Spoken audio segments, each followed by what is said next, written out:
Hey, everybody. It's Monday.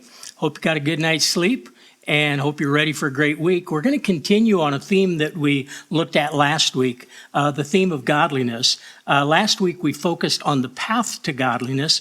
This week, we want to focus on really the goal or the fruit of godliness. And when we looked at that path last week, we noticed that the last part of that path was dealing with godly behavior. And when we moved from 1 Timothy to Titus, we sort of changed themes from focusing on the first part of the journey, which is the root of truth, to the last part of that journey, which is the fruit of godliness or the fruit of godly behavior. And one of the things, though, that even in Titus that we see is if that root isn't anchored in truth, there's going to be some problems by the time we get to the end of things. And when we look at Titus, one of the things that we see is that there were some false teachers on the island of Crete, much as there were in Ephesus when Paul wrote to Timothy, but they were causing problems.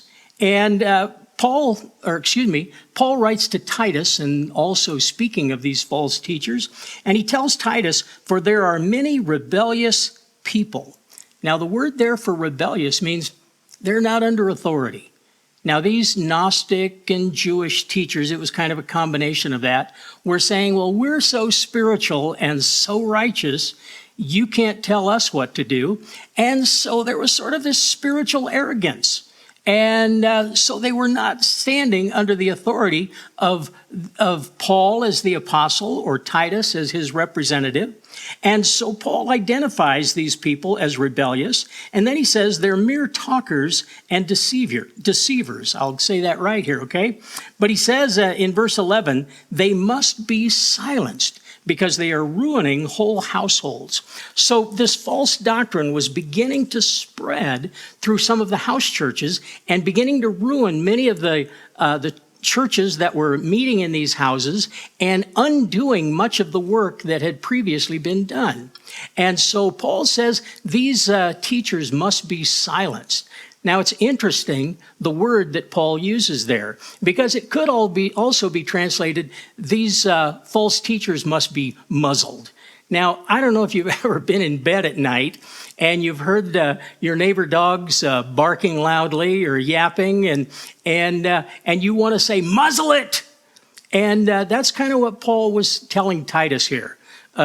He says, get to these rebellious teachers and tell them to muzzle it. They're doing a lot of damage to the church. Well, one of the things that Paul was emphasizing there was the importance of truth. And you've got to have truth at the beginning of the path to lead to godliness at the end. And Titus, as I say, is going to focus on godliness in behavior. And that's what we'll be looking at mainly this week. But I hope that you'll go with us on that journey to the fruit of godly behavior. And we're going to look at it this week, and we're going to dig into God's Word together.